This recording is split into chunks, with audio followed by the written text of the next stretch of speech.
La Sociedad Española de Radiodifusión presenta... Ser... ¡Viva la radio! Podcast. Siempre. Ser Historia. Cadena Ser. Con Nacho Ares. Un texto infame y ancestral, obsesionado con una misión mortífera. Perseguir, torturar y matar brujas. Podías tener este tipo de martillo y podías usarlo para aplastarlas. Durante 2 siglos este libro ayudó a alimentar el terror de un reinado. Y detrás de él, historias de locura, acusaciones y escándalos. ¿Qué tipo de fuerzas hicieron aumentar ese poder? ¿Y por qué este libro perduró más que cualquier otro de su clase?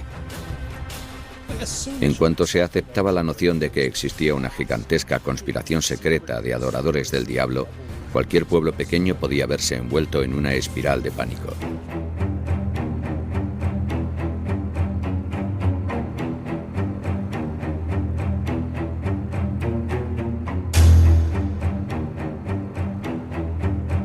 Da miedo pensar cómo debía de ser la vida cotidiana con todos esos terrores y esos obstáculos que presentaban las creencias. Escuchábamos un fragmento de un documental de National Geographic, Malleus Maleficarum, el martillo de las brujas, un libro que surge en el siglo XV y que, a pesar de no estar aprobado por la Iglesia, se utilizó casi como libro de instrucciones para perseguir, ejecutar y acabar con muchas mujeres de las que se entendía que eran brujas.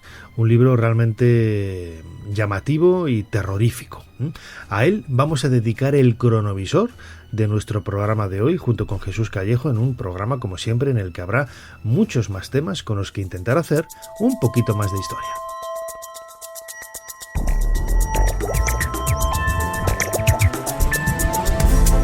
Bienvenidos a Ser Historia. Hoy viajamos al siglo XV. Comenzamos, a pesar de las fechas en que estamos, vamos a hablar un poco del mal.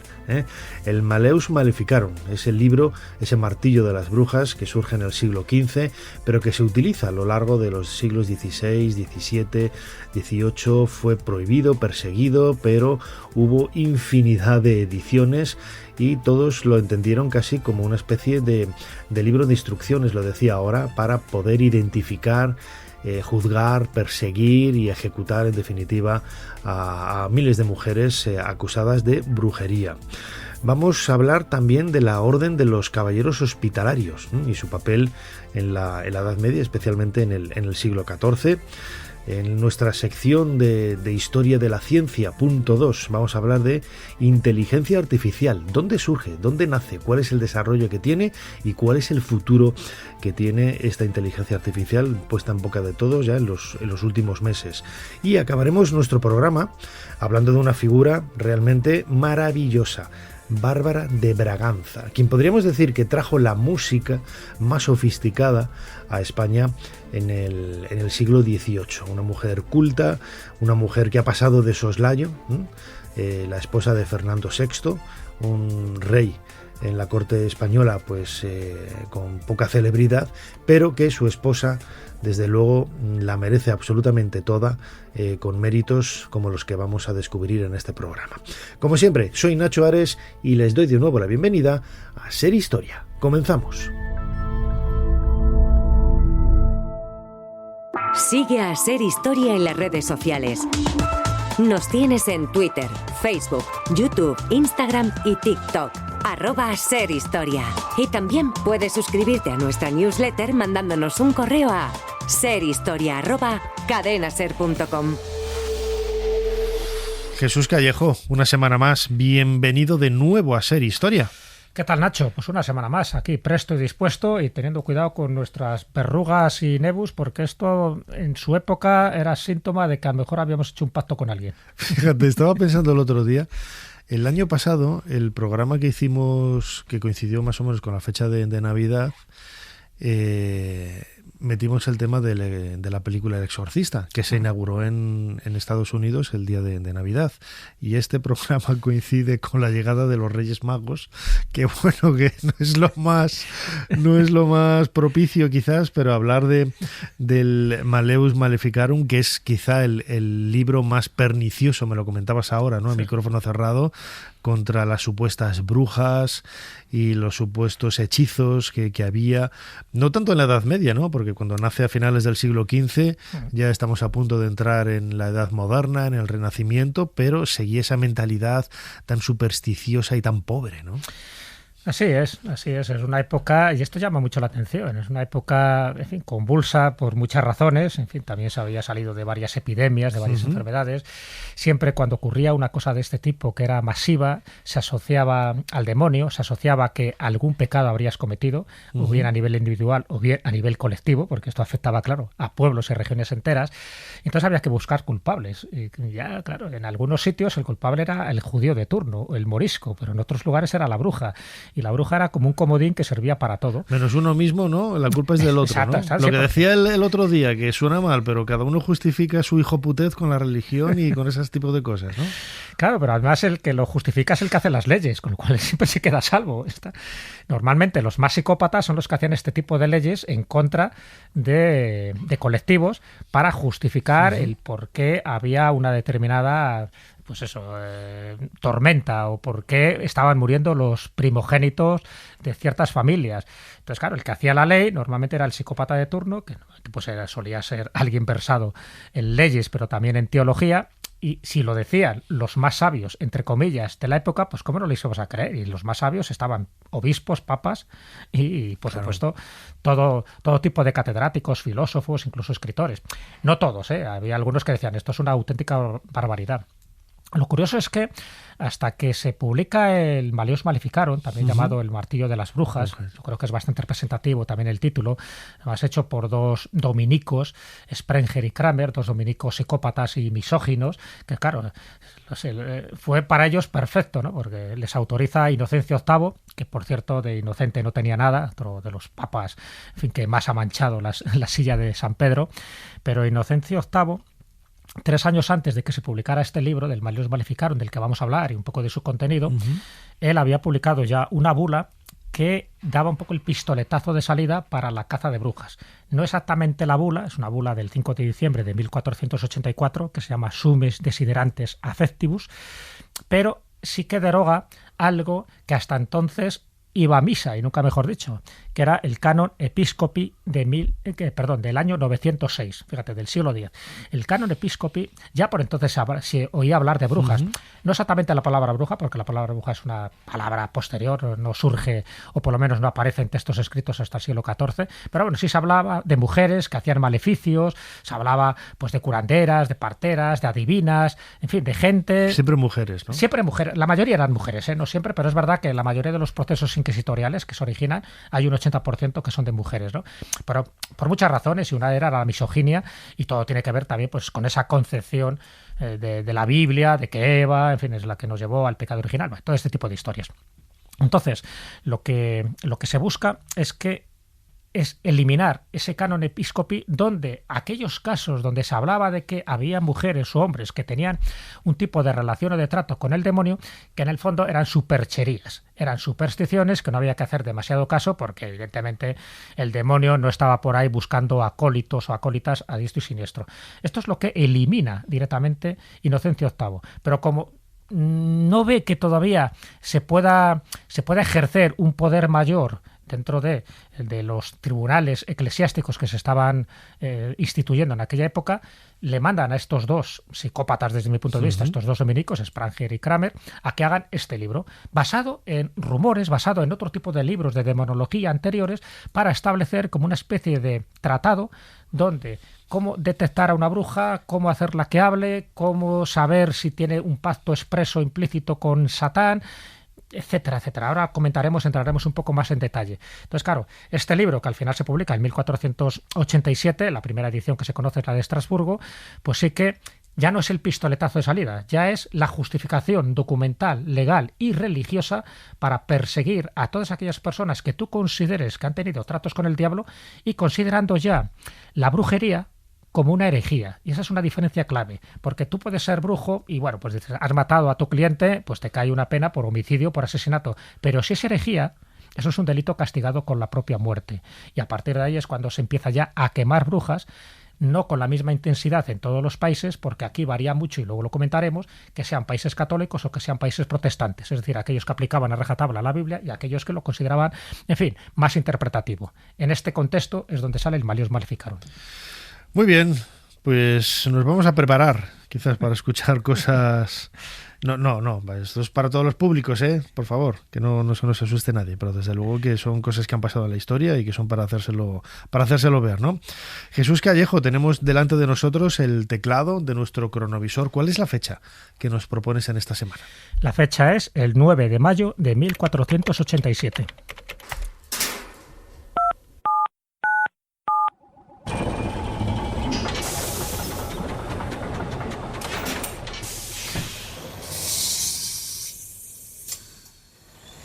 Adelante, pasen. Jesús Callejo les está esperando junto al cronovisor.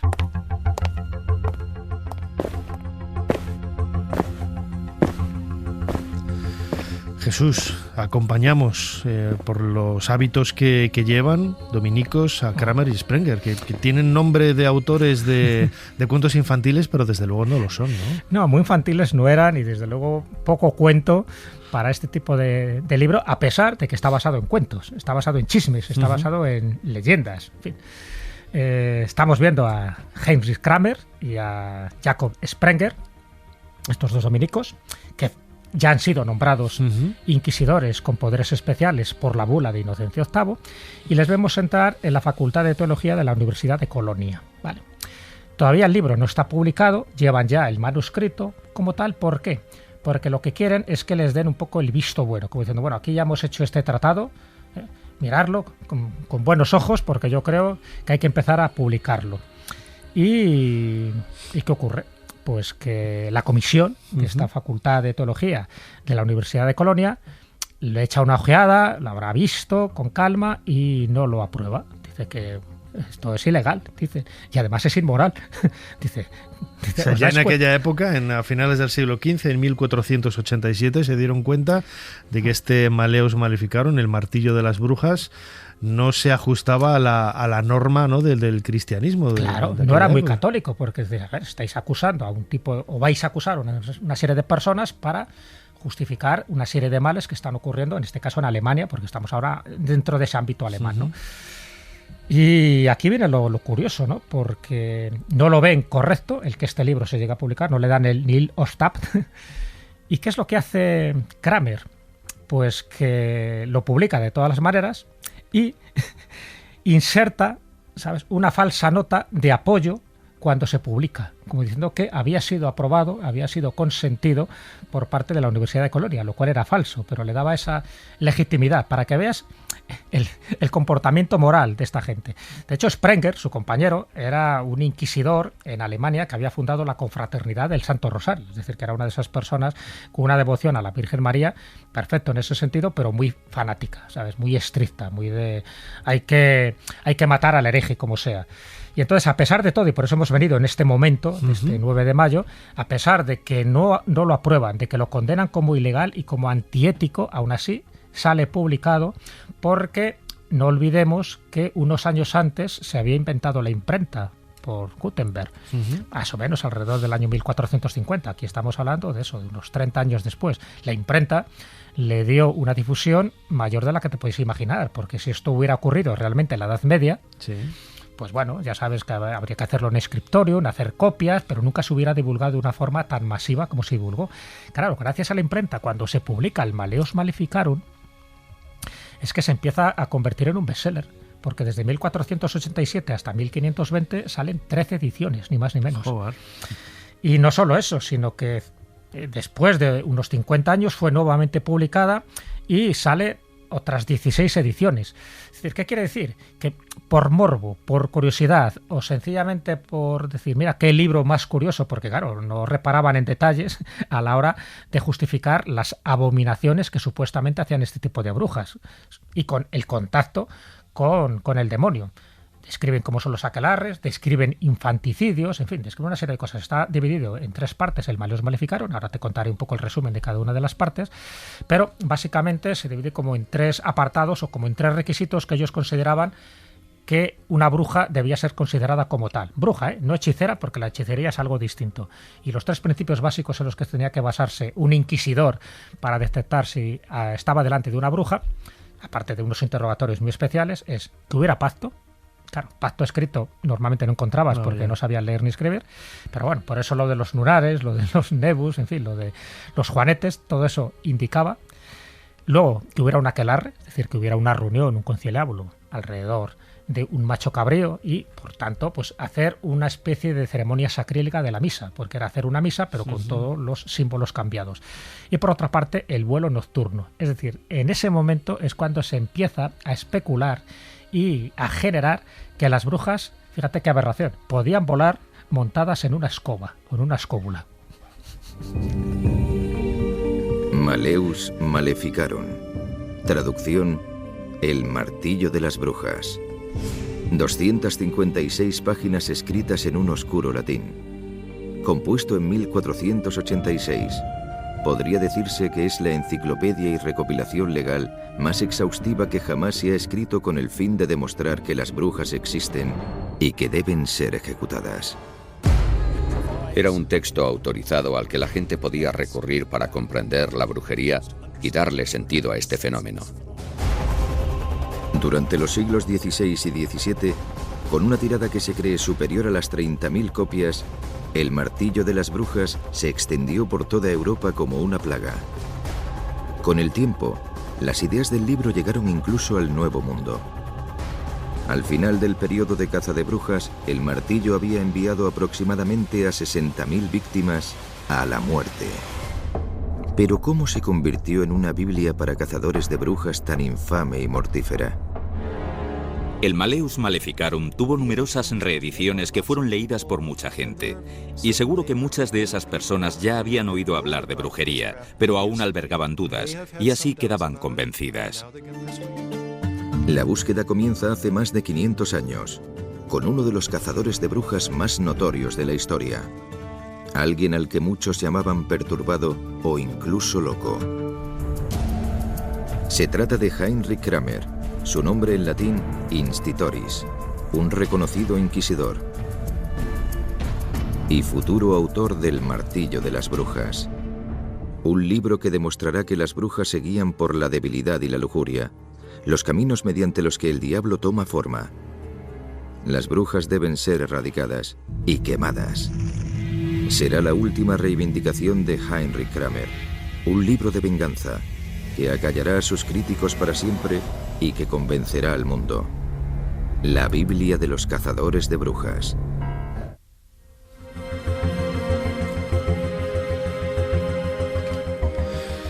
Escuchábamos un fragmento de un documental de televisión de National Geographic, Maleus Maleficarum, precisamente dedicado a este libro, ¿no? El martillo de las brujas, esa Biblia de los cazadores de brujas.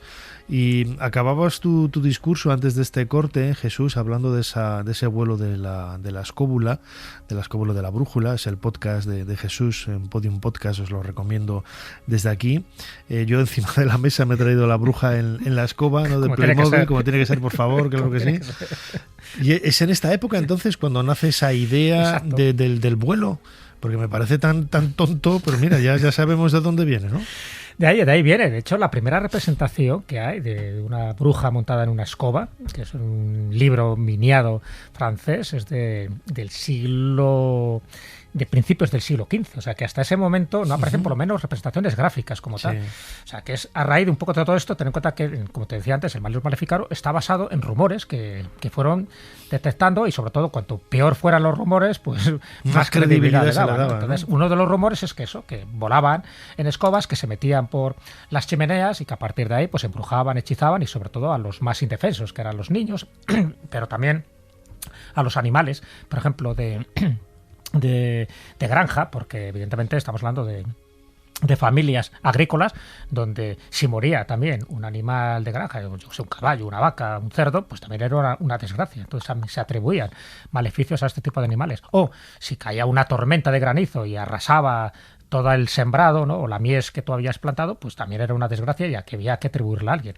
Todo este tipo de cosas son las que se van contando en el Malleus Maleficarum. Pero claro, y a partir de ahí es cuando surge un poco el estereotipo de la bruja. O sea, el estereotipo de la bruja, si yo te preguntara, tú me dijeras, a ver, tú dime el estereotipo de una bruja, tal cual, sin saber muy bien todo lo demás. ¿Cómo representarías a una bruja? Pues aquí la tenemos, ¿no? Vestida de negro, con un capirote alto. Mujer mayor. Una escoba, sí, mujer con el pelo canoso, con muchas verrugas, nariz. Normalmente acompañada de algún animal, un gato negro, suele ser, que participa en aquelarres, ¿no? Y además aquelarres nocturnos, donde, en fin, se hace todo tipo de ceremonias, incluidas también orgías sexuales, donde en sus casas van preparando pociones mágicas, ¿no? Vamos con la olla ahí, ¿no? Al fuego, ¿no? Y dándole la manivela ahí al sí, mango. pero con ingredientes nauseabundos, donde antes tienes que hacer ciertos sacrificios humanos, ritos sacrílegos. En fin, ese es un poco el prototipo. Bueno, pues el prototipo surge de aquí, de este momento. Y de hecho, ya si nos vamos un poco a profundizar en el Malleus Maleficarum, en esas 3 partes que tiene el libro, que claro, como curiosidad, pues no está mal tenerlo en la biblioteca dentro de los libros malditos. Pero es curioso porque en el fondo es un libro también de antropología, que es lo que se creía, lo que se pensaba en aquella época, y sobre todo por las clases más pensantes o más intelectuales, ¿eh? O sea, que no estamos hablando de alguien, un visionario que escribió este libro, ¿no? Estamos hablando de 2 inquisidores dominicos con la anuencia del Papa de turno. Bueno, por las 3 secciones, donde se recopilan todo este tipo de creencias y de prácticas, en fin, persistentes, ¿no?, con abundancia de partes tomadas de obras anteriores, se basa. La primera sería un poco cómo probar que alguien es bruja o es hechicera, porque no era lo mismo. Ya te digo que la brujería se convertía en herejía y, sin embargo, por hechicería, es decir, te ganan unos polvos mágicos, ¿no?, por ejemplo, para conseguir a la persona amada, y eso te produce una diarrea. Bueno, pues eso no es una bruja, es sencillamente que no sabes utilizar bien los ingredientes botánicos que tienes a tu alrededor. Pero si hay un diablo por medio que te está aconsejando que hagas eso ya es brujería y por lo tanto es herejía. Bueno, pues detalla cómo es el demonio, quiénes son los seguidores de las brujas. Ahí se habla un poco de los íncubos y de los súcubos. Los íncubos serían estos demonios de aspecto masculino que pueden tener ayuntamientos carnales con mujeres y por lo tanto generar hijos, en fin, auténticos demonios, y se lo creían perfectamente, que podía haber una especie de raza híbrida. Y los súcubos eran demonios femeninos, así muy voluptuosos, que también hacían las mismas cosas. ¿Cómo son voluptuosos? Que la gente no lo ve, pero la voluptuosidad ahí con señas. Como se imagine cada uno, ¿no? Evidentemente tiene que ser demonios femeninos muy atractivas para que, en fin, el mortal de turno caiga en sus redes. De hecho, hay muchísimas leyendas, incluidas las españolas, donde se hablan de estas lamias, en fin, de estas estriges, de estas mujeres diabólicas, pero siempre como muy atractivas sexualmente. Bueno, pues te lo describen con pelos y señales, te hablan un poco de cómo lo que hacen es actos en contra de Dios, en contra de la Virgen, en contra de la Iglesia, y por lo tanto que el diablo para ellos es como su Dios. Por eso es una herejía. O sea, una herejía es cuando tú no crees en el Dios auténtico, que para los católicos es el que todos sabemos, y si tú crees en otro Dios, que es el diablo, pues por lo tanto herejía. Y la herejía en esa época condenada a muerte. Esa sería la primera parte, ¿no? Todo tipo de detalles en este sentido. La segunda parte estaría describiendo las formas de brujería, porque había distintas formas de brujería. ¿Cómo podías acceder a la brujería? Estaban las madres, las hechiceras mayores, por decirlo así, o brujas mayores, que luego tenían sus acólitas, mujeres más jóvenes, y cómo conseguían atraerlas a la secta, porque también consideraban que una especie de secta, ¿no?, herética. Y bueno, pues te van contando todo tipo de cosas y sobre todo hacen énfasis en el pacto con el diablo. Esto es muy interesante. Claro. No había pactos escritos, pero sí buscaban una de las torturas que se solían hacer, que era un poco la tercera parte, que era ya un poco los métodos para detectar a una bruja. Una de las cosas que hacían era desnudar totalmente a la mujer o al hombre de turno, ¿no? Pero ya te digo que la mayoría de los casos eran para mujeres. La desnudaban para ver si veían alguna señal rara en su parte izquierda, porque la parte izquierda consideraba que es la que estaba dominada por el demonio. Entonces, si tenías, imagínate, pues eso, un antojo o tenías un orzuelo en tu ojo izquierdo, pues un síntoma muy preocupante, ¿no? Luego había los prickers que llamaban, que eran los punzadores, eso se dio sobre todo en Inglaterra, que era con unos punzones pinchar en determinadas partes del cuerpo de la mujer, y si no sangraba, es decir, que era una zona insensible, pues consideraba que era el lugar donde el demonio había hecho el pacto y por lo tanto le había dejado insensibilizada esa zona. Pero vaya tonterías. Qué tontería, pero claro, ¿qué ocurría? Que esto generaba la picaresca, porque estos prickers, estos punzadores, iban con un punzón falso. Entonces, claro, lo que hacían era pinchar, evidentemente no introducían nada, pero decían, esta es una bruja, porque cobraban por cada bruja detectada. Y de ahí, pues que se generara esta psicosis colectiva que no duró un año, ni duró un lustro, ni duró un siglo. Es que estamos hablando de que la caza de brujas duró 3 siglos, ni más ni menos, ¿no? Hasta finales del siglo XVIII y muchas de estas inquisiciones desaparecieron cuando desapareció todo este tipo de barbaridades que se hacían. De hecho, la mala fama que tiene la Inquisición española no es porque persiguiera a las brujas, que una vez que ocurrió el proceso de Zugarramurdi en el año 1610, a partir de ahí, gracias a Alonso de Salazar y Frías, consideraron que la brujería era una auténtica estupidez, tal como se concebía por el Maleus Maleficarum, y a partir de ahí prácticamente ya no hubo ningún proceso inquisitorial donde murieran las brujas. Pero sí que la Inquisición se abolió muy tarde, y se abolió con un rey felón que tuvimos que se llamaba Fernando VII, que se empeñó en mantener la Inquisición, pero no porque persiguiera a las brujas, sino porque quería perseguir a protestantes. Fíjate, Jesús, estás hablando de esa duración, ¿no? de todas estas ideas un poco rancias y tontas, ¿no? Relacionadas con las brujas. Vamos a escuchar un fragmento de un documental de Discovery Channel titulado precisamente Brujas, en donde se nos habla de uno de los cazadores más sanguinarios y más locos, ¿no? En el siglo XVII, el inglés Matthew Hopkins. Matthew Hopkins fue tal vez el cazador de brujas más célebre. Durante la Guerra Civil de Inglaterra alcanzó el rango de pesquisidor general. El origen de Matthew Hopkins es bastante oscuro. Posiblemente era hijo de un sacerdote de Suffolk. Alcanzó la fama en 1645, cuando siempre, según él, descubrió que su misión era la de destruir y expulsar a las brujas de Anglia Oriental. Fue el inicio de una cruzada que se prolongó durante 2 años y en la que hizo ejecutar a más de 100 personas en Suffolk, Essex y los condados orientales de Inglaterra. Lo más interesante de Matthew Hopkins es que la gente se lo imagina actuando por todo lo ancho del país, quemando brujas allí por donde pasaba. Sin embargo, esto no es cierto. Su zona de actuación fue muy pequeña, limitándose a Anglia Oriental. Tuvo muchas dificultades para encontrar brujas a su paso y recurrió a todo tipo de tácticas intimidatorias para obligar a la gente a confesar o a delatar a sus vecinos. Actualmente se le considera en cierto modo una figura trágica, aunque también fue un desastre por las consecuencias de sus actos. Al parecer se sentía motivado por un sentido de misión o cruzada. Creía que era un hombre bueno que cumplía la voluntad de Dios, expulsando a estos monstruos. Así es como se le ve hoy en día. Antes de llevar a la bruja ante los tribunales, había que obtener su confesión a modo de prueba concluyente. El método preferido por Hopkins era la privación de sueño. Mantenía a la presunta bruja en aislamiento. Posteriormente, sus ayudantes la desnudaban y le obligaban a caminar día y noche, impidiéndole dormir. Al cabo de varios días, la confesión solía ser fácil de obtener, así como los nombres de los conspiradores. Después daba comienzo el juicio. De hecho, los juicios se ajustaban bastante al modelo y criterio de justicia de los siglos XVI y XVII. Quiero decir, que se llevaban a cabo ante un juez, una jurisdicción, un jurado de evaluación. Las pruebas se valoraban y se examinaban cuidadosamente. Los testigos eran presentados ante el jurado e interrogados sin presiones que condujeran a una declaración inculpatoria. La mayoría de los acusados fueron absueltos. Solo 1 de cada 5 acabó en la horca. Jesús Callejo, crononauta, en este fragmento del documental Brujas de Discovery Channel, escuchábamos, ¿no?, hablar de Matthew Hopkins y de esas tropelías que él hacía intentando buscar brujas, y es un elemento común, ¿no?, que hemos tenido durante toda esta charla, el aspecto femenino, ¿no? Y llamaba la atención que Kramer, por ejemplo, era un devoto de la Virgen María, pero ¿cómo se puede combinar la Virgen María, lo femenino, con esa persecución absoluta, ¿no?, de todo lo relacionado con la mujer, ¿no?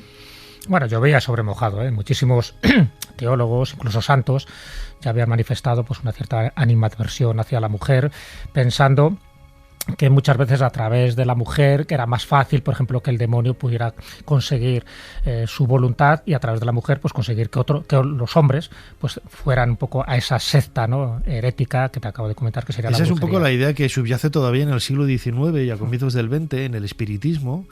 El 99,9% de las médiums eran mujeres. ¿Por qué? Porque se entendía que ellas eran más dóciles para que fueran cautivadas o manipuladas por los espíritus y se puedan manifestar a través de ellas. Sí, eran más receptivas precisamente a este tipo de visiones, y claro, las visiones entonces se dividían de las visiones divinas o las visiones infernales o demoníacas, y todo lo que estaba asociado con la brujería pues eran visiones demoníacas, y por lo tanto las mujeres en general eran como más propensas a tener este tipo de visión y ser eso, más fácilmente reclutadas. Pero no solo eso, sino que dentro del Malleus Maleficarum comentan los 3 vicios de las mujeres por las que se inclinan hacia la brujería, y los 3 vicios, según el Malleus Maleficarum, era la infidelidad, es decir, que tenían propensión a crear... Ellos no, ¿no? Ellos no, ellas. No, si había un problema en el matrimonio, claro, por eso digo que nos tenemos que ir un poco a la época, ¿no? O sea, si había un problema en el matrimonio, no era... Si no se tiene hijos es por culpa de ella, si se es infiel es por culpa de ella, ¿no? Efectivamente, por eso digo, y al final todas las discordias familiares que había, normalmente porque era la mujer la que generaba todo este tipo de problemas. Así se dice en el Malleus Maleficarum. También por la ambición, es decir, si ella quiere algo más, y como quiere tener poder, pues no tiene ningún tipo de problemas en hacer pactos con el que sea, en este caso con el diablo. Y por otra parte la lujuria, es decir, están más propensas a utilizar su cuerpo para conseguir los fines que ellas desean. Todo este tipo de cosas que son auténticas barbaridades, pero es que aparecen en el Malleus Maleficarum, para que veas.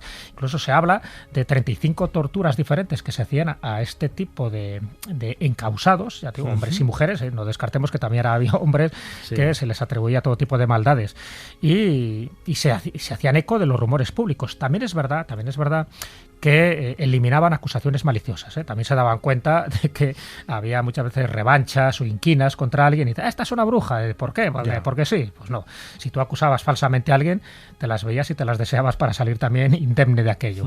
Pero, y un poco lo que te decía también al principio, y un poco ya terminamos con esto, se crean varias inquisiciones, también se crean otro tipo de tribunales no eclesiásticos, pero civiles, donde también se enjuiciaban este tipo de asuntos. Pero sí que hay una diferencia clara entre los tribunales inquisitoriales católicos, como podía ser España, como podía ser Portugal o podía ser Italia, de los tribunales inquisitoriales protestantes, como era Alemania. Entonces se sabe, y esto se ha hecho un censo de personas enjuiciadas y eliminadas, en este caso quemadas, por el delito de brujería. Se sabe que solo en Alemania, es decir, donde surge la bula y y sobre todo el Malleus Maleficarum, ahí se llegaron a eliminar a 25.000 personas acusadas de brujería. 25.000.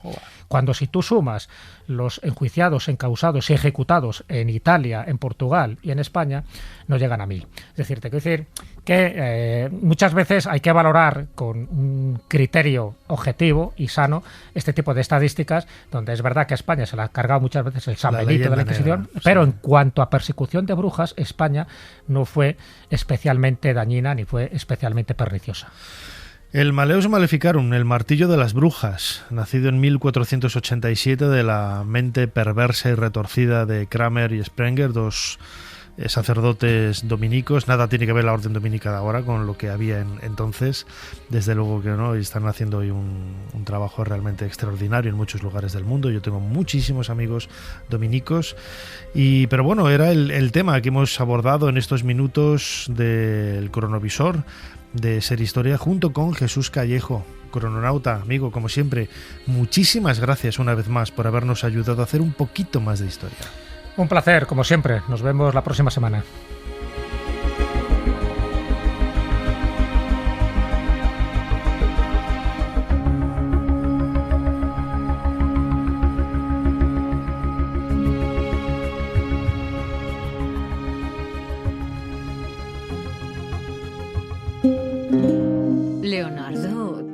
mucho para acabar. Señora, por favor, no se mueva tanto, que no acabamos nunca. Es que estoy cansada. Llevo aquí horas sin moverme, mano sobre mano. Madonna Lisa del Giocondo, solo una última sonrisa.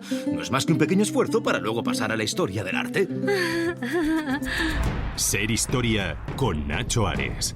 Todo lo que quisiste saber de la historia, la madrugada del sábado al domingo, en la cadena SER.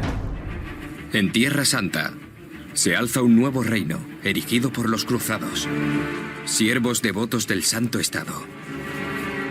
Vidas de oración, supeditadas a un solemne precepto. Una cruz blanca, sobre negro o sobre rojo. Nuevas órdenes devotas de la cruz, pero también de la espada. Por mucho que se denominasen hospitalarios, era una orden de guerreros de Dios. Temidos por sus enemigos, protectores de los pobres y los enfermos. Se ocupaban de los enfermos y acudían donde se les necesitara. Tiempos oscuros aguardaban a todas las órdenes militares. Lucharon por Dios y perdieron. ¿Eran pecadores? Podría haber sido un desastre para los hospitalarios, pero lo convirtieron en un triunfo.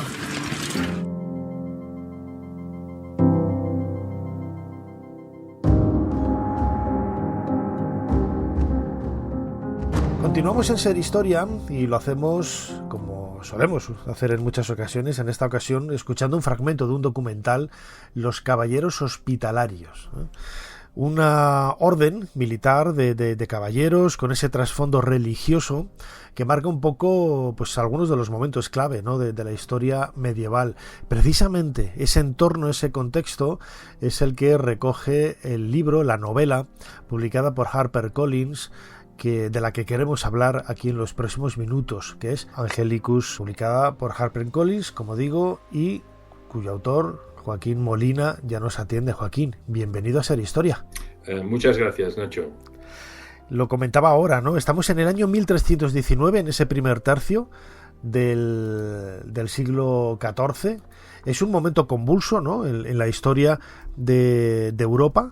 Y los caballeros hospitalarios, ¿no? Tienen quizás pues bueno, su protagonismo, ¿no? en ese sentido. ¿Cuál es el contexto histórico que habría que desgranar someramente, ¿no? en este momento? Bien, sí, como tú has dicho, es un contexto histórico complicado. La Edad Media es un periodo apasionante donde se forjan los futuros estados nacionales. Y podemos decir que lo que después era pues los grandes estados europeos están en fase de formación, ¿no?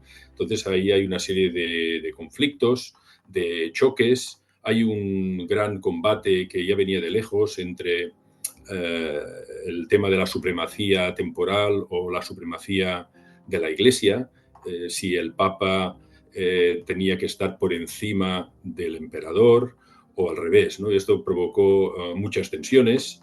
En este momento, en 1319, que es cuando tiene lugar la novela, el papado se ha trasladado a Aviñón, porque Roma es una ciudad muy peligrosa, llena de intrigas, de bandos, y el colegio cardenalicio no se encuentra, vamos a decirlo así, cómodo o libre para poder decidir en los cónclaves quién ha de ser el futuro monarca, ¿no? Entonces, en esta época, el papado se traslada a esta ciudad de la Provenza, del sur de Francia, lo que se llamará la cautividad de Babilonia para los críticos. Se dice que el papado cae en manos de la influencia francesa. Es en este contexto cuando se condena a los templarios, por ejemplo. Y aparte de estas circunstancias a nivel de la península ibérica, pues tenemos una España también en formación, ¿no? Hay diferentes reinos, cada uno pugna un poco por su hegemonía. Hay una Castilla que está en fase expansiva, hoy diríamos una potencia emergente, y Aragón también. Aragón está constituyendo no voy a decir imperio, pero sí una pujanza a nivel económico, está creando unas rutas comerciales por el Mediterráneo, ha puesto el pie de una manera muy peculiar en el mundo bizantino con los almogávares. Entonces, allí hay toda una serie de fuerzas, de poderes que intentan, por una banda, a veces aliarse, pero que también están enfrentados, ¿no? En este momento, Castilla y la Corona de Aragón pues están en una guerra fría, podríamos decir hoy en día, ¿no? Un momento de tensión, con unas zonas calientes, la zona de Murcia, la zona del Levante, que se disputan tanto el reino de Castilla como la corona aragonesa, ¿no? O sea, es un periodo apasionante y muy interesante en este sentido. Desde luego, fíjate, estabas hablando ahora, Joaquín, y que lo expresas muy bien, ¿no? En tu novela Angelicus, la idea de ese reino de Aragón, un reino, bueno, y también potencia emergente, ¿no? Al igual que era Castilla en aquella época. Yo nací en León y viví muchos años, y mi infancia la pasé en Valladolid, y en aquella época pues los libros de historia en la EGB o luego en BUP se hacía especial hincapié en la historia de Castilla, ¿no? De Castilla y León. No se hacía tanto hincapié en la historia del reino de León, y sobre todo tampoco en la historia del reino de Aragón, ¿no? Por eso pues hay muchas lagunas, ¿no? En ese sentido, pero hay monarcas realmente principales, ¿no? Que luego pues van a sumar mucho para luego ese concepto de historia de España que tenemos todos, ¿no? A partir pues sobre todo eso de ese siglo, finales del siglo XV o comienzos ya del siglo XVI. Uno de esos reyes es precisamente Jaime II de Aragón, que es uno de los protagonistas de tu novela Angelicus, en donde vivimos con él pues el momento de expansión que yo decía ahora, ¿no? Sí, efectivamente. Los reyes de la Edad Media, los reyes de la Casa de Aragón, la dinastía de los Barcelona o las dinastías en Castilla, tenían, vamos a decirlo así, una obsesión.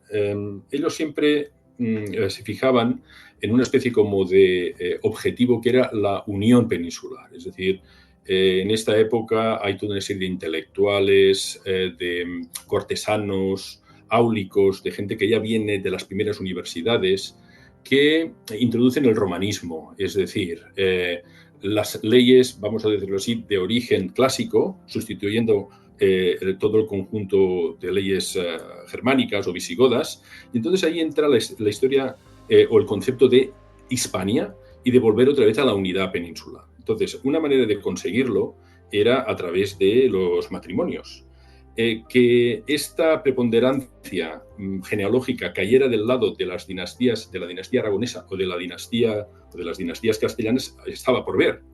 Pero el objetivo, vamos a decir, el sueño de un Jaime I o de un Jaime II, en este caso es el protagonista de la novela, era poder conseguir esa unión peninsular, ¿no? Que no era una unión en el sentido jacobino, como hoy podíamos imaginar, es decir, de una unificación legal, sistemática de unos y otros, sino una idea de confederación, eso sí, con una política exterior única y, por lo tanto, con una potencia que ellos pues intentaban imaginar que sería pues esa Hispania, ¿no? Esa Hispania reunificada. Lo consiguen los reyes católicos y lo consigue una dinastía que es castellana, ¿no? La Casa de Trastámara. Pero en esta época el juego de ajedrez, vamos a decirlo así, es, vamos a ver, quién se queda, ¿no? O quién es el protagonista de esa unión peninsular. En este sentido, la renuncia del infante, porque en realidad el tema histórico de esta novela, que tiene una parte de intriga y una parte novelada, pero que hay una parte que es cierta, que es la renuncia al trono y al matrimonio del infante Jaime, el hijo de Jaime II. Claro, esto significaba desafiar no solo la política diplomática, la política internacional, que era la política con Castilla, sino también provocar una crisis interna, una crisis sucesoria, ¿no?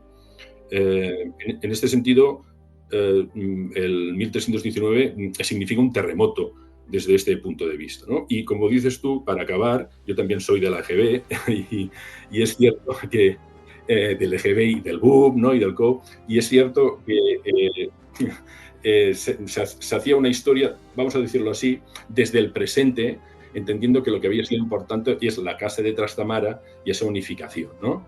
Pero claro, en el camino estaba esta Casa de Aragón, ¿no? Que se podía haber convertido, podríamos decir, en la Prusia española, ¿no?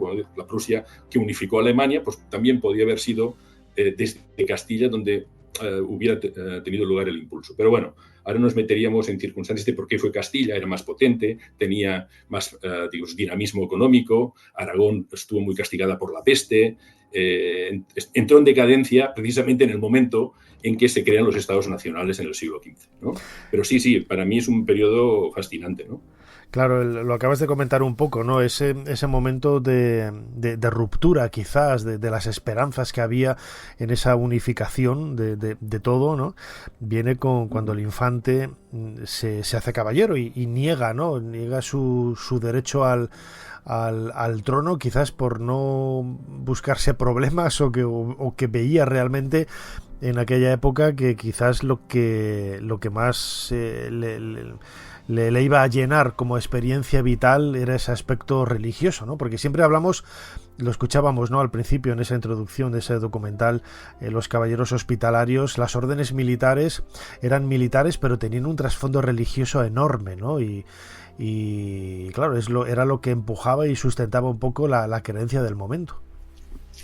Sí, exacto. Estamos hablando del universo mental de una época que es muy importante siempre, no solo para el historiador, sino también para el escritor, ¿no? De lo contrario, cometemos un presentismo, es decir, aplicar a personajes del pasado valores y horizontes mentales y culturales del presente, ¿no? Entonces, en el siglo XIV, estas órdenes militares son la máxima expresión de una época, ¿no? Una época en la que la idea de conciliación no existe, la verdad es única y por tanto intransigente, y la cruz se defiende tanto con la oración como con la espada. Esas son las órdenes militares, ¿no?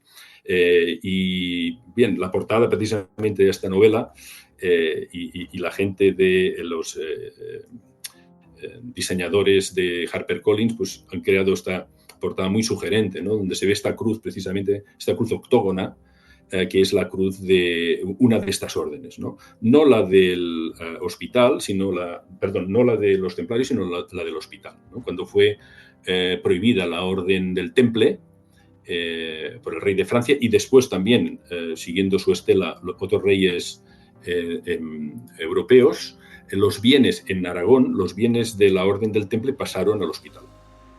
Y entonces uno de los personajes, verosímil, pero no constatado que existiera, pero que podía existir perfectamente, es un caballero del hospital, ¿no? De origen alemán, se llama Eckhart, y que de alguna manera es uno de los ejes que llevan la investigación de un misterio, que en el fondo lo que intenta resolver es este cambio súbito del príncipe, ¿no? ¿Por qué este cambio? ¿Por qué esta renuncia al trono y al matrimonio?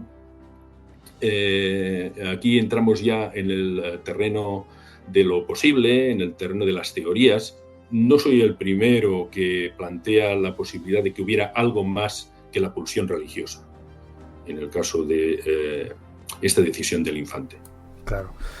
Fíjate, estamos hablando un poco de esa relación también, lo manifiestas muy bien en la novela y en el trasfondo histórico que subyace por detrás, ¿no? En realidad, Jaime II de Aragón tenía buena relación con los caballeros templarios, ¿no? Y no quiso seguir, en principio, ¿no?, la recomendación por parte del rey Felipe de Francia de acabar con ellos, ¿no?, de aniquilarlos, ¿no? Vemos también un poco ese encontronazo también, aunque, bueno, luego las circunstancias hicieron que los templarios acabaran desapareciendo y esas posesiones acabaran en la orden de los caballeros hospitalarios, pero bueno, había también esas tiranteces, ¿no?, entre los monarcas de la época.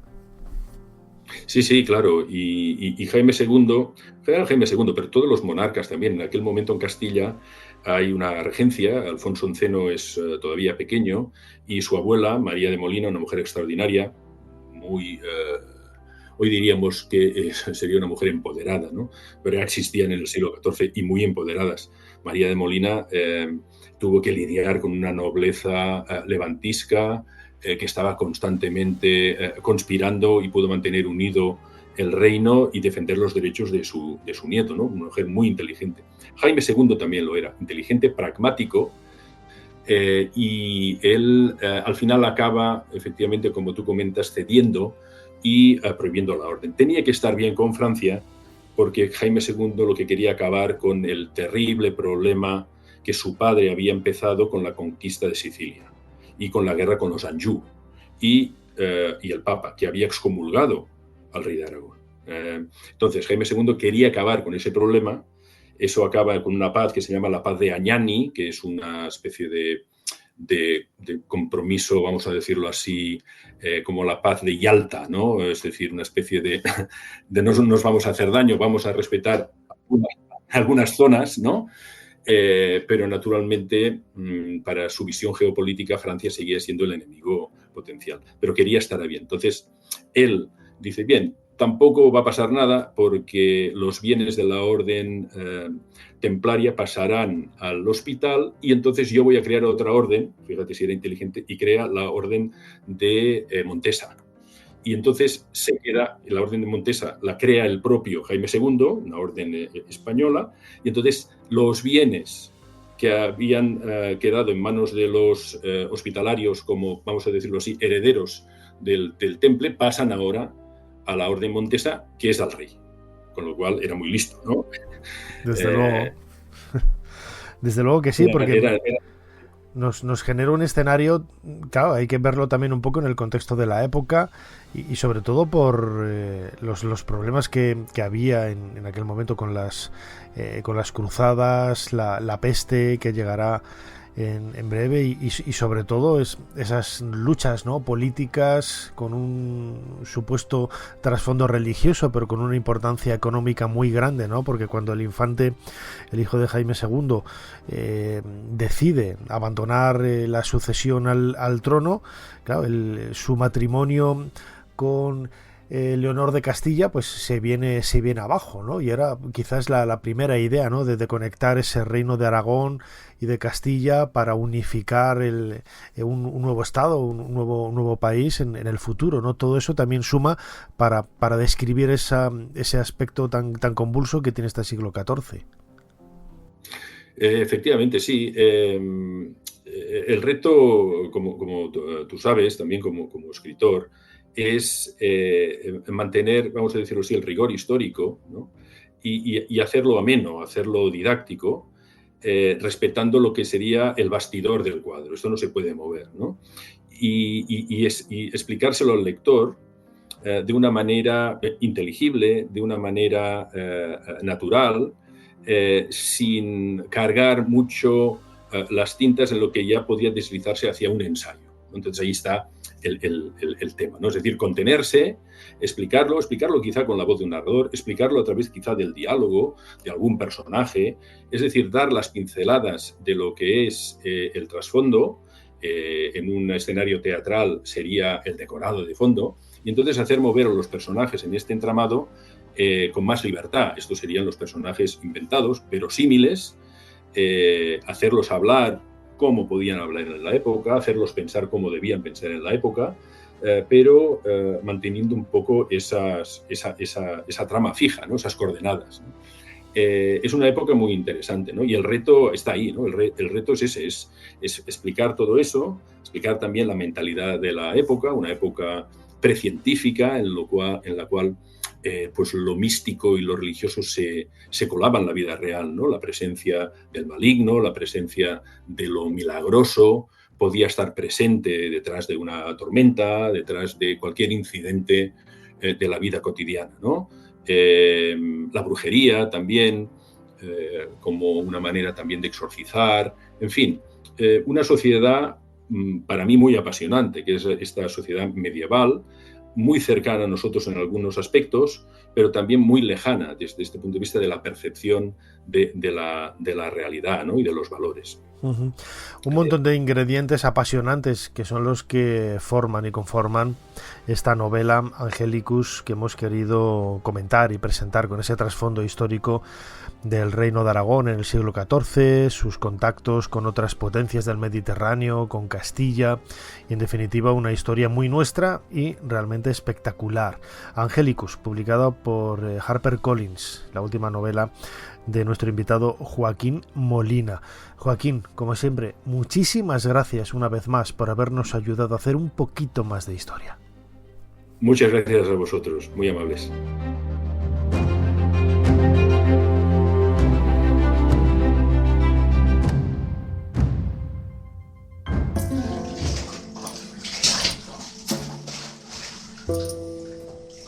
En todos los límites del imperio, mis súbditos siguen preguntándose cuál es la fuente de conocimiento de la reina de los egipcios. Bien sabéis que todo está en la biblioteca de Alejandría. Mentís, Cleopatra. Hay cosas que no están en la biblioteca. Julio, ¿por qué los romanos sois siempre tan obtusos? ¿Acaso no sabéis en Roma lo que es la historia? Ser Historia con Nacho Ares. Todo lo que quisiste saber de la historia, la madrugada del sábado al domingo en la cadena SER.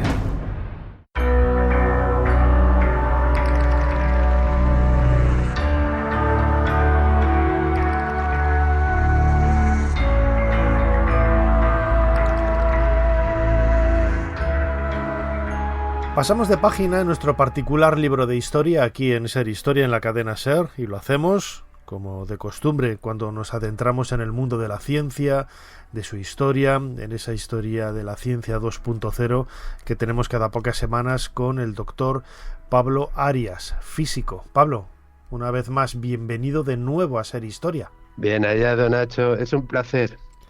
En esta ocasión vamos a hablar de un tema que empieza a ser manido, pero yo creo que manido por el desconocimiento que hay de la inteligencia artificial. Algo que tiene más historia de lo que podríamos imaginar, no es algo que nace ahora, pero que está en boca de todos, ¿no? Últimamente, y que pensamos, mucha gente piensa quizás desde la ignorancia o desde el desconocimiento, que van a ser pues como en Blade Runner, ¿no? Robots que piensan per se y que nos van a quitar los puestos de trabajo, y que va a ser esto la deshumanización del mundo, ¿no? Pero nada que ver con eso. Bueno, en esto también la culpa la tenemos en gran parte de los científicos, que lo tenemos que pues comentar más. A mí me da la sensación que es como cuando hay palabras hay palabras manidas que se utilizan, yo creo que muchas veces sin sentido. Cuando la gente habla de digital o de analógico, yo creo que se lo tendríamos que explicar un poquitín mejor. Pero sí, Nacho, como decías, hoy vamos a hablar de la concesión del Premio Nobel de Física en su edición de 2024. Y es que la Real Academia de las Ciencias de Suecia ha tenido el honor de conceder el Premio Nobel de Física a John Hopfield y Geoffrey Hinton por descubrimientos e invenciones fundamentales que permiten el aprendizaje automático con redes neuronales artificiales. Claro, el problema es saber qué entendemos por artificial, ¿no? Y sobre todo, el detalle es muy importante. Los seres humanos, para poder conseguir algo, tenemos que estudiarlo, tenemos que aprenderlo. Permíteme, discúlpame la interrupción, Nacho. Voy a dar datos primero para que veamos el origen de los premiados, y después vamos a establecer un pequeño diálogo, si me lo permiten. A ver, vamos a narrar parte de su vida.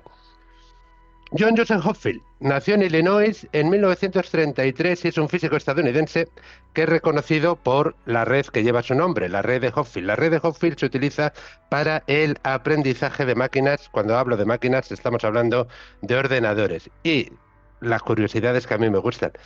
Sus padres, sus progenitores eran físicos los dos. Entonces, a veces pienso que lo que nos hemos perdido en las tertulias que tendrían en la cena. Desde luego. Bueno, a lo que voy. Este tiene el mérito particular, a mi entender. Fue profesor en diferentes universidades, pero fíjate, en 1981 ya Richard Feynman, que para mí es uno de los grandes de la física, invitó a Hopfield a dar un curso acerca de las redes neuronales asociativas. Y bueno, crearon una cátedra de sistemas de cómputo y sistemas neuronales en Caltech en 1986. Y uno de los fundadores de esa línea de investigación y de tesis fue Hopfield. Claro, estamos hablando de algo que sucedió hace casi 4 décadas, y claro, ahora estamos en 2024 y claro. Ahora estamos recogiendo frutos. Nosotros lo vimos en la universidad, Nacho, junto con sistemas expertos, que a veces la gente equivoca. Voy a ver si soy capaz de aclarar lo que es un sistema con inteligencia artificial y un sistema experto. Pero bueno, vamos con el otro premiado, si me dejas. Sí. El otro premiado es Hinton.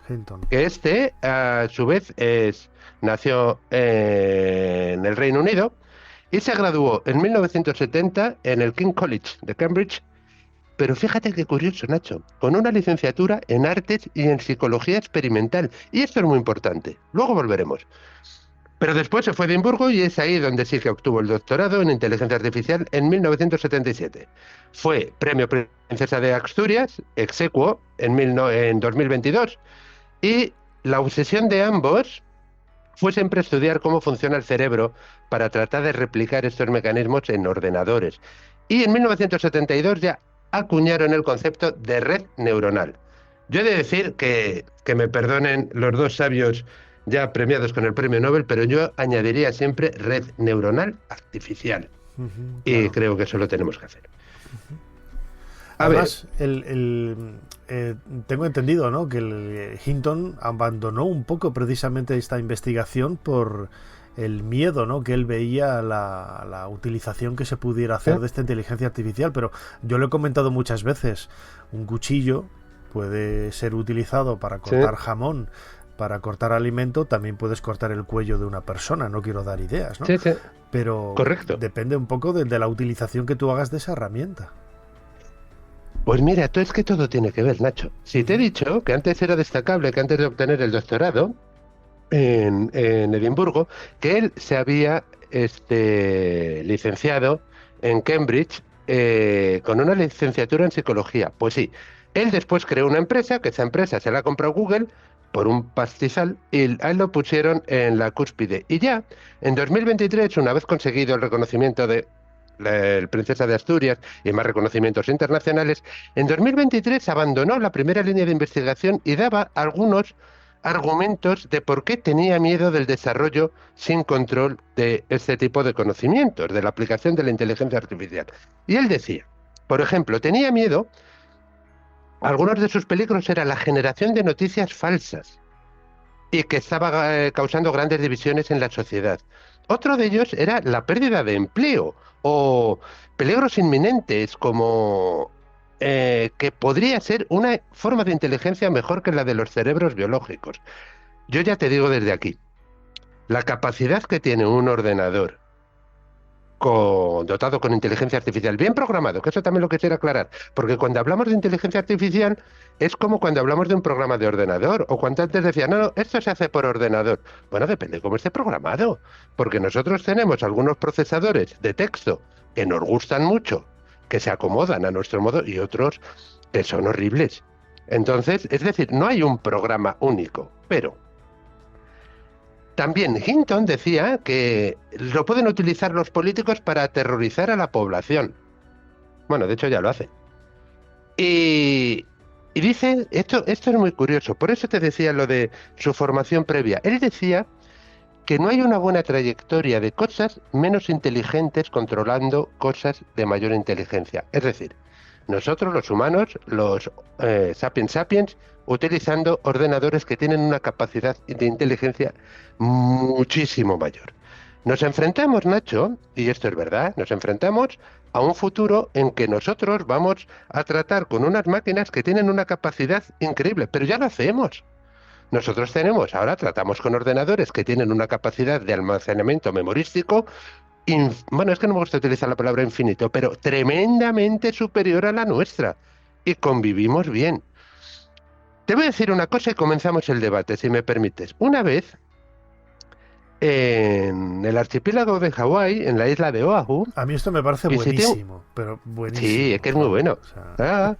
Visité un templo y en el templo había una inscripción que decía más o menos lo siguiente, he hecho una traducción libre, que decía, Dios le dio al hombre una llave y le dijo, esta llave te abrirá las puertas del cielo.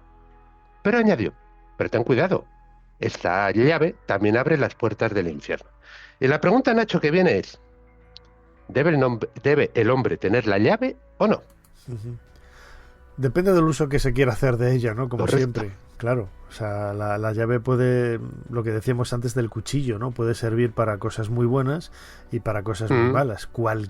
Absolutamente cualquier invento, yo creo que no podría salir ninguno de lo que voy a comentar, se puede utilizar para hacer el bien o para hacer el mal. Sí. Un libro pues, puede servir para contar cosas buenas y también puede servir para contar y expandir cosas malas, ¿no? Pero ya eso depende de la persona que quiera hacer un uso determinado de, en este caso, como estamos hablando, de esa inteligencia artificial. Yo no pararía absolutamente nada de estos avances. Es cierto que hay que poner una serie de medidas, pero es cierto que... Sí, claro, pero no porque sea con inteligencia artificial, esta es mi opinión, Nacho.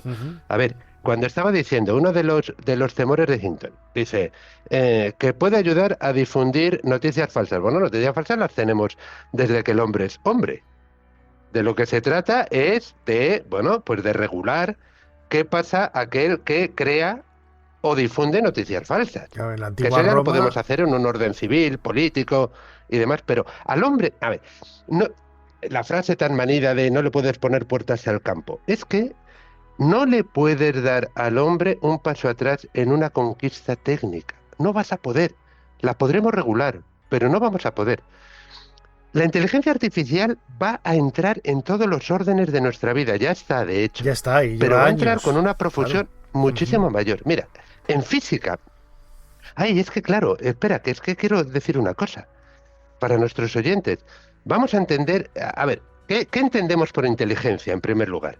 Entonces, bueno, he acudido al diccionario de la RAE y es un resumen mío y lo define aproximadamente como capacidad de entender o de razonar. Bien, yo añadiría otra cosa, que es la capacidad de relacionar eventos, aunque un evento sea a su vez una secuencia de eventos o un conjunto de eventos. Y es así como entendemos. Entonces, ¿qué pasa? Que un sistema dotado con inteligencia artificial es tremendamente más poderoso de lo que podamos imaginar nosotros. Te voy a poner un ejemplo. Imagínate un médico que se licenciase muy jovencito y trabajase desde los 25 hasta los 75 años y cada día diagnosticara una enfermedad por tomografía. Tomografía es, bueno, una imagen médica, un escáner o... Bien. Voy a ponerle algo más. Imagínate que detecta 10 casos de un terrible cáncer de pulmón. Bien, pues a lo largo de su vida, y solamente él, tendría poco más de 180.000 casos diagnosticados en su vida. Una vida cargada de experiencia, siendo un gran maestro. Bien, un ordenador pequeñico. Es más, el teléfono móvil que tenemos, dotado con un programita de inteligencia artificial que sea capaz de aprender de sí mismo, es capaz de evaluarte millones de imágenes en menos de un segundo. Y te lo evalúa. Y eso sí, después va a tener que estar el profesional para... El programa te dirá el alto porcentaje que tendrá de que la enfermedad se haya producido. No, luego vendrá el profesional a verlo. Pero los sistemas es que van a entrar en todos los órdenes de la vida. En biología, en medicina, en física, en matemáticas.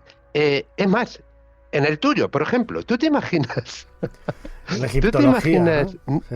Claro, ¿tú te imaginas, Nacho, a Champollion que hubiese tenido esta herramienta, esta ayuda?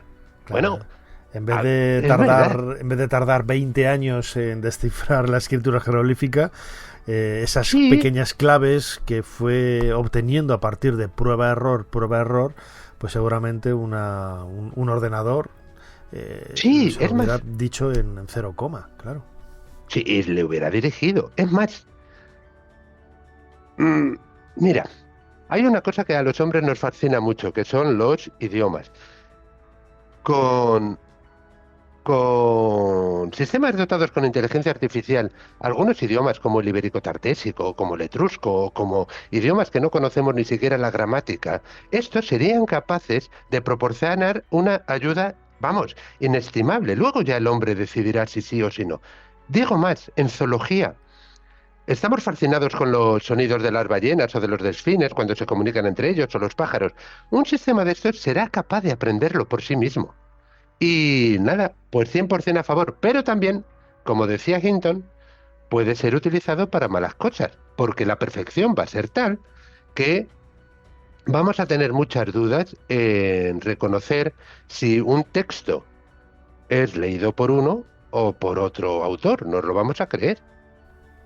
Ahí está la clave, ¿no? Para poder entenderlo todo. Desde luego que sí.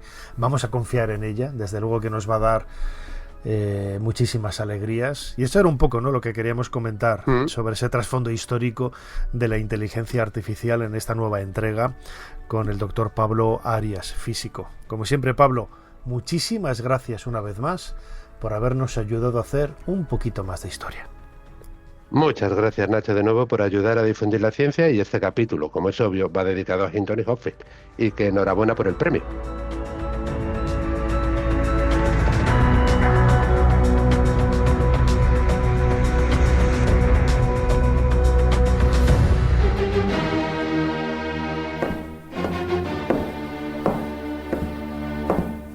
Van Gogh, ¿dónde has puesto mis pinceles? No habrás vuelto a llenarlos con tus chorretones de pintura. ¿Cómo te atreves? Tú, el gran Gauguin, que solamente sabe dibujar monas en bañador. Te dije que no los volvieras a utilizar. Voy a quemar el estudio con todos tus malditos pinceles. Por mí, como si te cortes una oreja. ¡Me largo a la Polinesia! Ser Historia con Nacho Ares. Todo lo que quisiste saber de la historia, la madrugada del sábado al domingo en la cadena SER.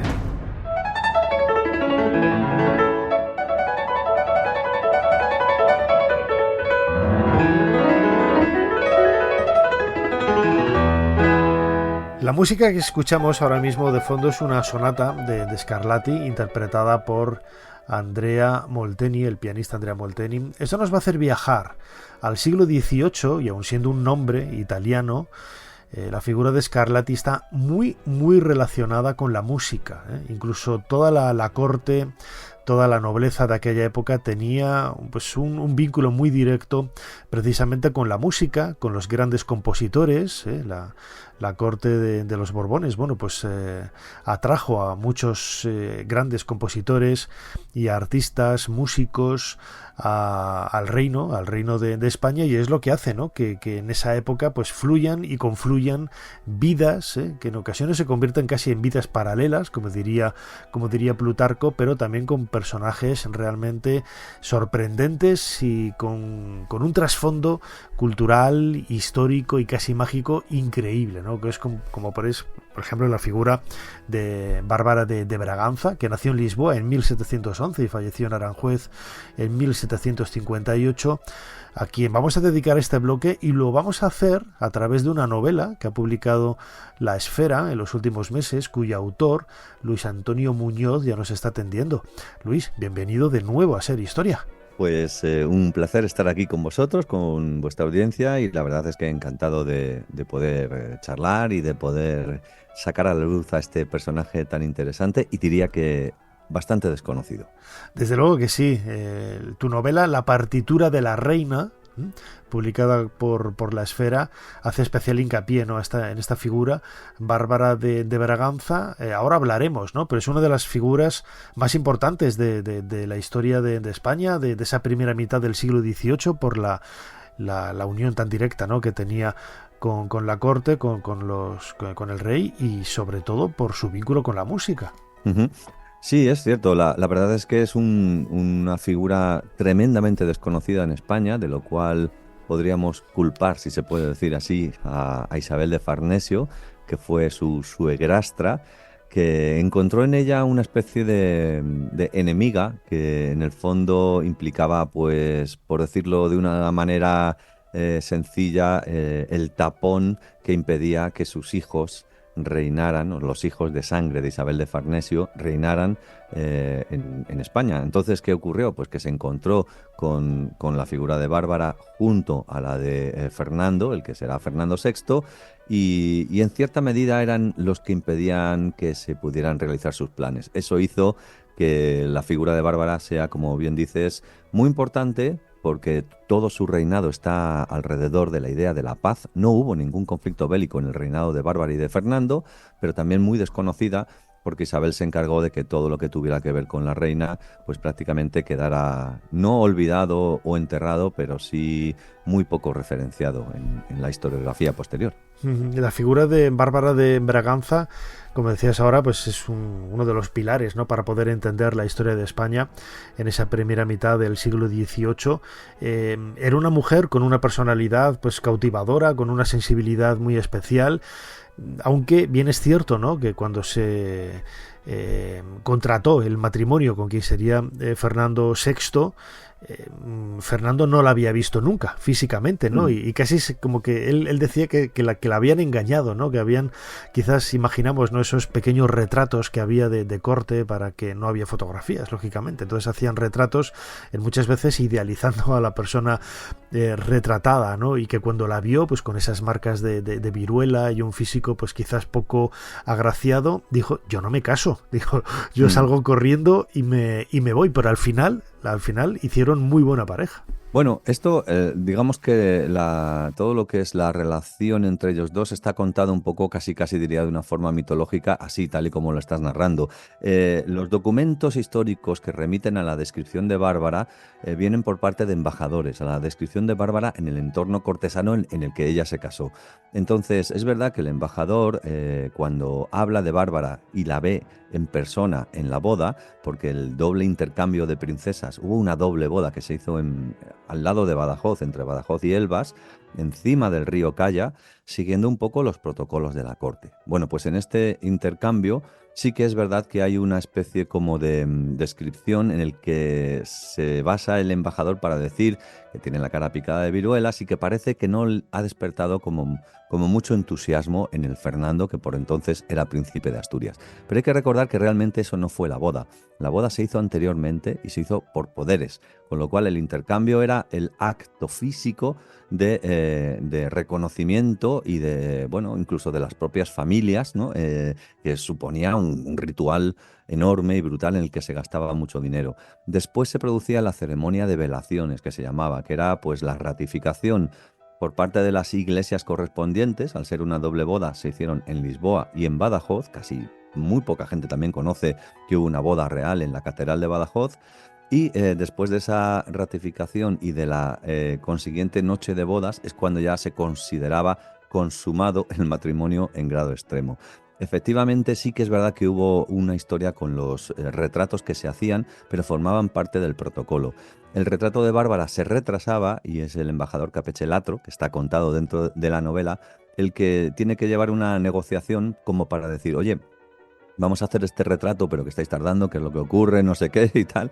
Y entonces, en una forma un poco semicómica, sí se plantea un poco cómo el artista se intenta defender ante ese cuadro, porque le hace una cintura muy delgada y le hace unas facciones que no son las propias de una Bárbara que provenía de sangre austriaca, que era una mujer pues grandota.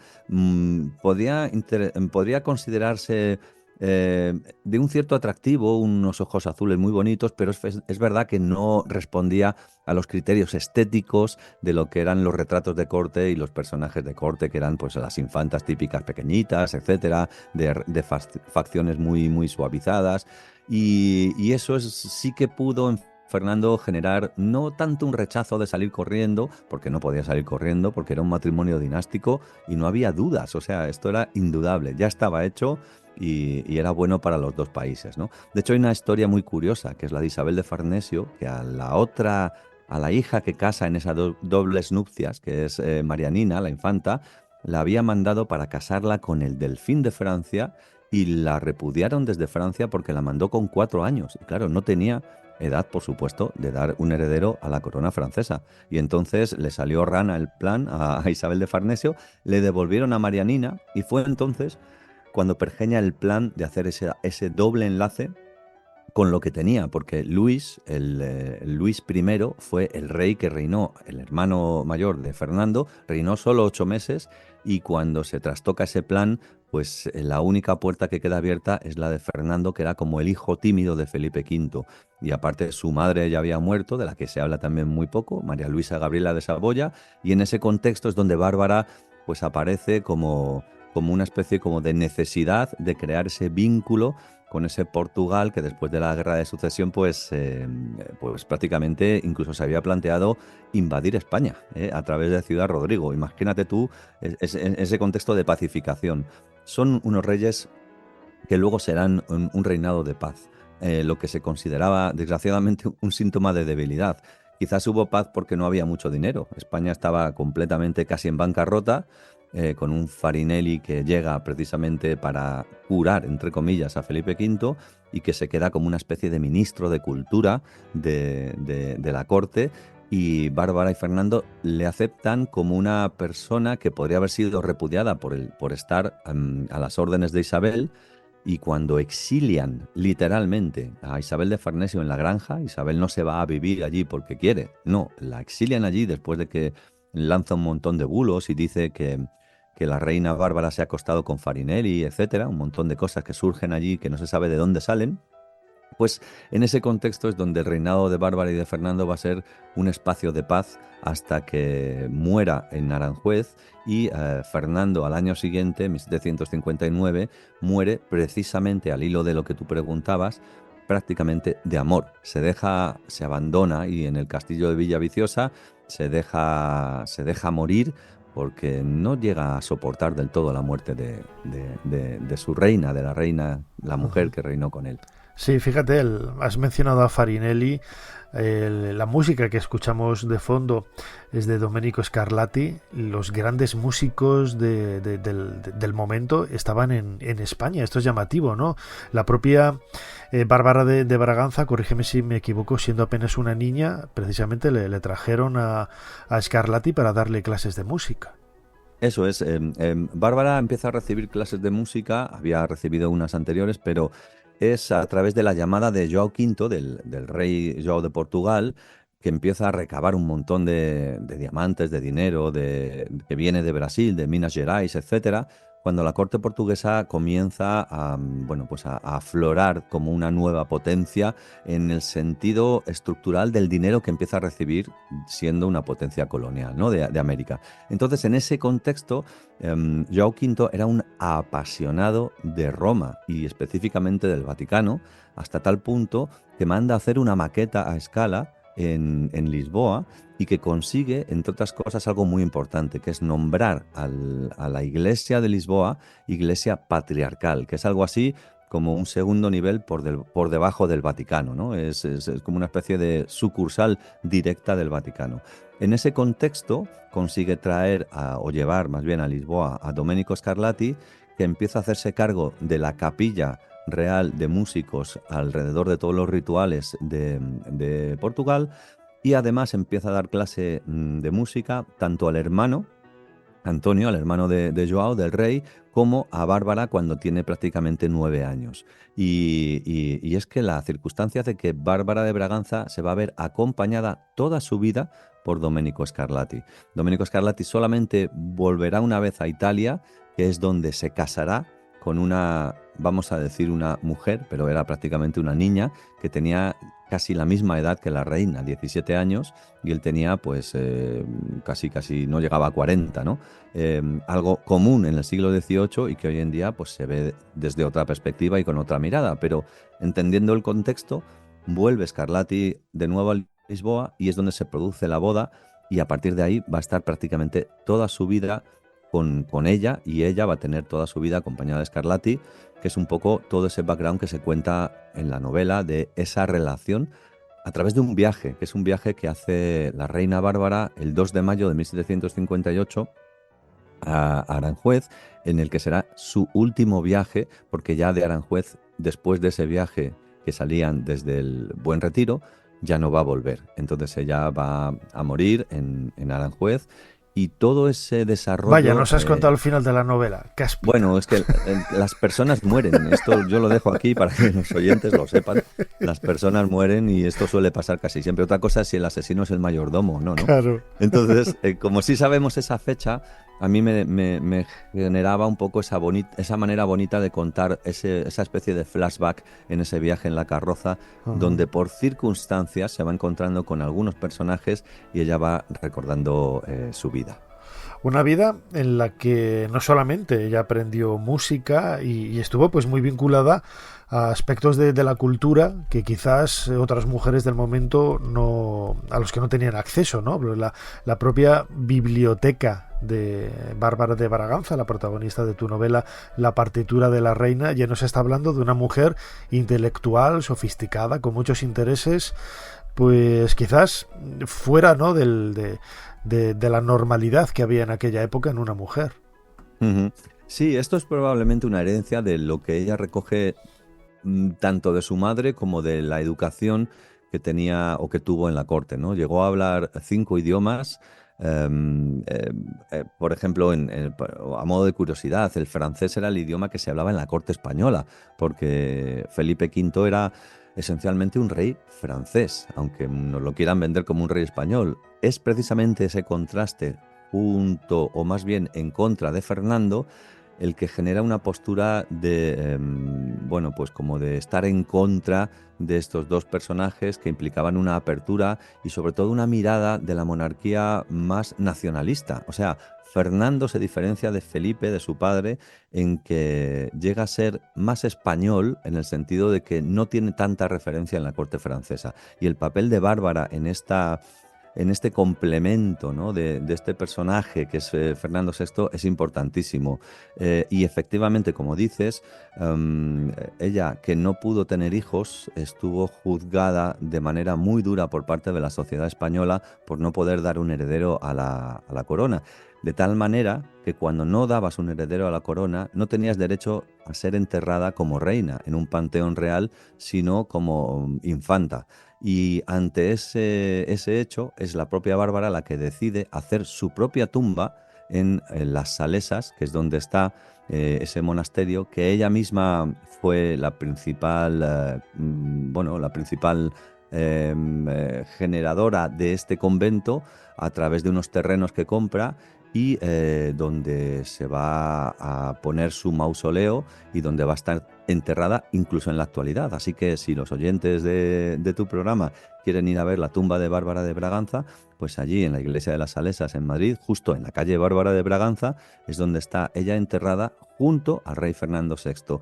En ese convento de la Visitación de las Salesas es donde había una especie de escuela para mujeres que ella también pues ayudó a fundar con la intención de que a las damas, en este caso de la sociedad, se le enseñara no solamente las cosas propias de mujeres, sino que también aprendieran otras ciencias como la astronomía, como las matemáticas, como la música, etc. Y en esa escuela de mujeres que está reglada, pues es donde tenía un poco ese proyecto de aportar algo a esa nueva visión. Quizás ella tuvo que sufrir mucho en la corte española, teniendo en cuenta que vino y se quedó sola. No volvió a ver a sus padres hasta que, no los volvió a ver desde que los dejó en aquel río, en el río Caya, en la frontera entre España y Portugal. Qué vida un poco triste, ¿no?, en ese sentido, ¿no?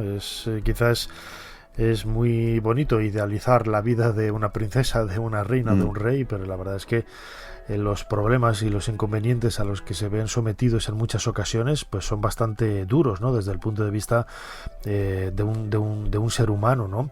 Claro. La historia de la novela, transcurre, como decías, en ese viaje, ¿no?, hasta Aranjuez, y tiene carta de naturaleza pues esa partitura, ¿no?, que tiene un código oculto. A mí esta historia me encanta, ¿no? De algo también hablabas en libros anteriores tuyos, ¿no?, de la historia oculta de la música, publicado también por La Esfera y que tiene ya 6 ediciones. Pues a ti, Luis, te gusta mucho, ¿no?, también el mundo del misterio, y la música con esas partituras y esos códigos ocultos se brindan totalmente a ocultar, precisamente, valga la redundancia, pues mensajes, significados y cosas que no acaban trascendiendo al final, ¿no? Claro. En este caso, la partitura era una necesidad para contar precisamente uno de los grandes misterios que rodean a la figura de Bárbara de Braganza. Y es ¿qué pasó con las partituras que a día de hoy sabemos que compuso y que no se han podido encontrar? Aquí hay una historia muy curiosa para los oyentes que os ofrezco. El testamento de Bárbara de Braganza, que yo he consultado sus varias versiones, una de ellas, que es la principal, establece que ella deja en herencia a los músicos que fueron más importantes para ella, tres músicos específicamente, pues una serie de bienes. Y aquí es donde es curioso, porque habiendo estado toda la vida con Domenico Scarlatti, al primero de todos que le deja todas sus partituras de música y todos sus instrumentos musicales es a Farinelli. el primero al que le deja también creo que es una joya, no recuerdo bien ahora. Farinelli, para quien no lo conozca, es uno de los castrati más importantes, ¿no?, de la historia de la música, y que estuvo también en esa corte española, junto con Bárbara de Braganza. Esto es, Farinelli vino a España para curar a Felipe V de una especie de melancolía, invitado por Isabel de Farnesio, pero luego se queda, como decía, como ministro de Cultura, y se encarga de organizar, pues entre otras cosas, todas las representaciones de ópera que se hacían tanto en el Buen Retiro como unas jornadas que son muy desconocidas, y aquí tengo que echar un poco la bronca un poco a los sitios reales, en el sentido de que cuando vas al Palacio de Aranjuez, la historia de Bárbara de Braganza no aparece por ningún sitio, cuando ahí se organizaban lo que se llamaban las fiestas reales, que eran una especie como de navegaciones que se hacían en el río Tajo, con unas réplicas de unos barcos que habían construido la Armada, y en los cuales se subían prácticamente toda la corte y todas las personas más importantes para hacer una mezcla de negocios, de vacaciones, y se iban en primavera y navegaban haciendo jornadas de caza. Pues a la vuelta de esas jornadas de caza, la propia reina Bárbara acompañaba a Farinelli en sus arias, y ahí estaban algunos músicos de la Capilla Real, entre ellos Domenico Scarlatti, del que curiosamente, y en el misterio del que estábamos hablando, tampoco queda registro alguno en esos inventarios que Farinelli tiene que hacer para justificar los gastos, y Bárbara de Braganza pues acompañaba a Farinelli, como decía, y también recibía clases de Domingo Porretti, que tiene menos peso en la novela como personaje, pero que era el chelista principal de la Capilla Real y que era el profesor de violonchelo también de la reina. A los tres es a los que va a dejar esas cantidades, sobre todo a Scarlatti, a Domenico Scarlatti y a Porretti, les deja unas cantidades de dinero que también son proporcionales. Y las partituras que se queda, esos archivos de partituras que se queda Farinelli, y sus instrumentos van a viajar con él hasta Bolonia, cuando Carlos III, después de que muera Fernando VI, viene a España y prácticamente, como dice un poco la medio leyenda, expulsa a Farinelli diciendo que los únicos capones que quería eran los que quería en su plato, ¿no? Que es lo que le dice más o menos como diciendo, bueno, un castrato ya no lo queremos, y ya. Y entonces se va a Bolonia, se lleva todas esas fuentes musicales, y lo que pensamos que pueden ser, fíjate que Scarlatti compuso 555 sonatas, nada más y nada menos, la mayor parte de ellas casi diríamos que dedicadas a la reina. En unas líneas plantea que pudo haber una historia de amor entre ellos, en otras líneas se habla más de admiración, sobre todo, y que es un poco la que yo manejo, ¿no?, entre maestro y alumna en este caso, pero nos deja esa partitura, que es ese enigma, que es si ella verdaderamente compuso una partitura que pudiéramos a día de hoy tocar o representar. Es algo así como un símbolo que representa a todas esas partituras perdidas, que ojalá en algún momento se pueda desentrañar ese misterio. Un misterio que incluye también el de los manuscritos de Scarlatti, porque conocemos las versiones editadas por la Casa Real en versión de lujo por los copistas, pero no conocemos los manuscritos de las sonatas de Scarlatti, no sabemos dónde están, ni si se destruyeron, ni si alguien los guardó. O sea que hay una serie de interesantes enigmas alrededor de todo este contexto. Bueno, una historia realmente apasionante, ¿no?, que invito a todos los que nos están escuchando que la descubran mucho más de cerca en esta novela, La partitura de la reina, sobre la figura de Bárbara de Braganza, que nuestro invitado Luis Antonio Muñoz, músico, pianista, artista, autor de otros trabajos increíbles también, como Historia oculta de la música o Homo Musicalis, y que, como digo, insisto, recomendamos desde aquí. Luis Antonio Muñoz, como siempre, muchísimas gracias una vez más por habernos ayudado a hacer un poquito más de historia. Muchas gracias a vosotros, un saludo, y bueno, espero que esto nos dé la posibilidad de poder conocer mejor este personaje que es el de Bárbara, y de poder escuchar la música que ilustra todo este contexto histórico. Gracias y un saludo a toda la audiencia.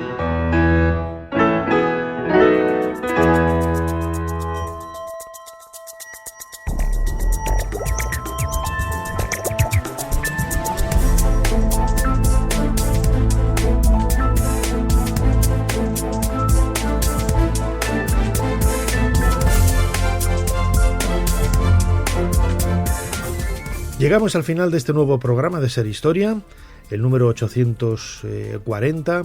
Espero que hayáis disfrutado de él. Recordad que podéis escuchar la versión completa una y mil veces a través de cualquier agregador de audio y especialmente a través de Ser Podcast. Como siempre, Fermín Agustía estando en la producción del programa, Ana Caballero echando una mano de la producción y controlando las redes sociales, Chumi Rodríguez a los mandos de esta máquina del tiempo técnica, y delante del micrófono vuestro humilde servidor Nacho Ares. Os dejamos con más cosas aquí en la cadena SER. Hasta la semana que viene.